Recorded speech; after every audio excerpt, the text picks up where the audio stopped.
नमस्कार दर्शकों, मैं नेहा आप सभी का बहुत बहुत स्वागत करती हूँ हमारे चैनल कुणाल वास्तु केंद्र में और आशा करती हूँ आप सभी स्वस्थ और अच्छे होंगे। दर्शकों, हमारा आज का जो टॉपिक है वह बेहद इंटरेस्टिंग और मैं कहूँगी बहुत ही इम्पोर्टेंट टॉपिक है, क्योंकि देखिए हम लोगों को एक अच्छी लाइफस्टाइल जीने के लिए या मैं कहूँ अगर अपनी ज़रूरतें भी पूरी करनी है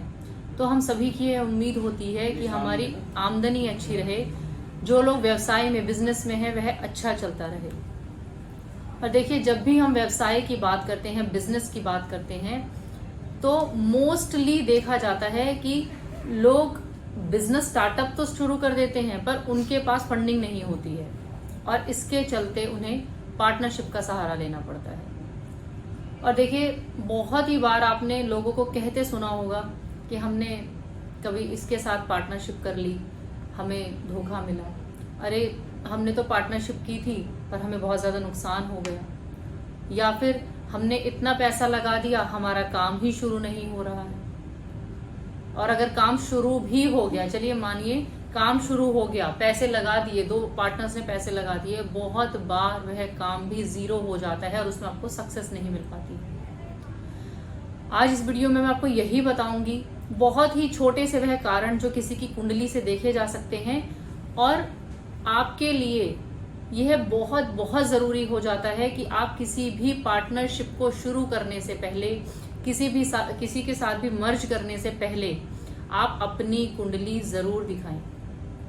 देखिए किसी भी व्यक्ति की कुंडली में जो मेन अगर हम बात करें पार्टनरशिप, अगर देखिए जो कहते हैं ना कर्म भाव, बिजनेस, व्यवसाय, वह देखा जाता है किसी की भी कुंडली के 10th भाव से। और इनकम, हम कुछ काम कर रहे हैं और उससे इनकम कैसी होगी, वह 11वें भाव से। पर अगर मैं बात करूं कि कोई इंसान अगर कोई बिजनेस शुरू करने जा रहा है, किसी भी तरह का कोई उसका सेटअप स्टार्ट कर रहा है, तो वह पार्टनरशिप का जो मेन भाव है वह 7th भाव यानी 7th हाउस से देखा जाता है। इसी 7th हाउस से हम शादी देखते हैं, भागीदारी, जैसा कि मैंने कहा पार्टनरशिप, पॉपुलैरिटी, सब कुछ 7th हाउस से देखा जाता है। तो अगर किसी भी व्यक्ति की कुंडली में, यदि हमारी कुंडली है या जिससे हम पार्टनरशिप करने जा रहे हैं, अगर उनका 7th भाव पीड़ित है, यदि वहां कोई नीच का ग्रह बैठ गया है या फिर सप्तमेश कहीं जाके नीच का बैठ गया है या अशुभ ग्रहों की दृष्टि या अशुभ ग्रहों की युति 7th हाउस में बन रही है, तो ऐसे केसेस में भी आपको, अगर आपकी कुंडली में ऐसी स्थिति बनती है तो आपको पार्टनरशिप सूट नहीं करेगी। और यदि जाने अनजाने आप ऐसे व्यक्ति के साथ पार्टनरशिप कर लेते हैं तो वह भी आपके लिए बेनिफिशियल नहीं रहेगा।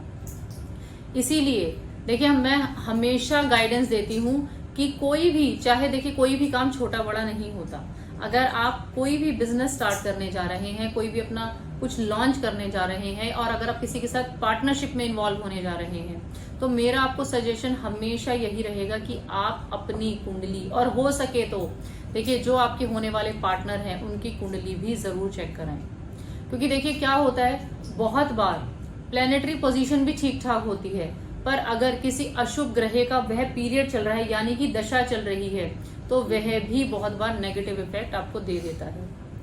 और देखिए मैंने बहुत बार कहते हुए सुना है, आपने भी जरूर सुना होगा कि अरे देखिए हमें तो बहुत बड़ा लॉस हो गया, अरे देखिए हमने इतना विश्वास किया पर हमारे उस पार्टनर ने हमारे साथ विश्वासघात किया, हमारे पैसे लेके भाग गया या धोखाधड़ी कर दी या फिर हमने नुकसान झेल लिया। तो ये नुकसान आपको बिजनेस के बाद झेलना ना पड़े, आप समझ रहे हैं, आपने अपनी जीवन भर की जमा पूंजी लगा दी, आपको नुकसान हो गया, उसके बाद आप डिसीजन लें कि अरे हमें नुकसान हो गया, चलिए हम अपनी कुंडली दिखाते हैं कि हमें पार्टनरशिप सूट करेगी या नहीं करेगी, या हमें इन फ्यूचर करनी चाहिए नहीं करनी चाहिए, उसका कोई फायदा नहीं है। अगर आप कुछ भी अपना करना शुरू करना चाहते हैं और उसके साथ साथ आप पार्टनरशिप भी चाहते हैं, तो आप अपनी कुंडली जरूर कंसल्ट कराएं। तो दर्शकों देखिए मेरी ये वीडियो बनाने का सिर्फ इतना सा कारण होता है कि आपको एक अच्छा मैसेज मिल सके, अच्छी नॉलेज मिल सके, जिससे कि आप अपने रूटीन लाइफ में यूज कर सकें। तो अगर आपको ये वीडियो अच्छी लगी हो तो इसको जरूर शेयर करें। आप अपनी कुंडली के बारे में अगर डिटेल में जानना चाहते हो तो आप हमारी संस्था कुणाल वास्तु केंद्र में कॉल करके भी अपने लिए कंसल्टेंसी ले सकते हैं और हमारे साथ जुड़े रहें। मैं आगे भी आपके लिए ऐसी ही वीडियोस लेकर आती रहूंगी। तब तक के लिए नमस्कार।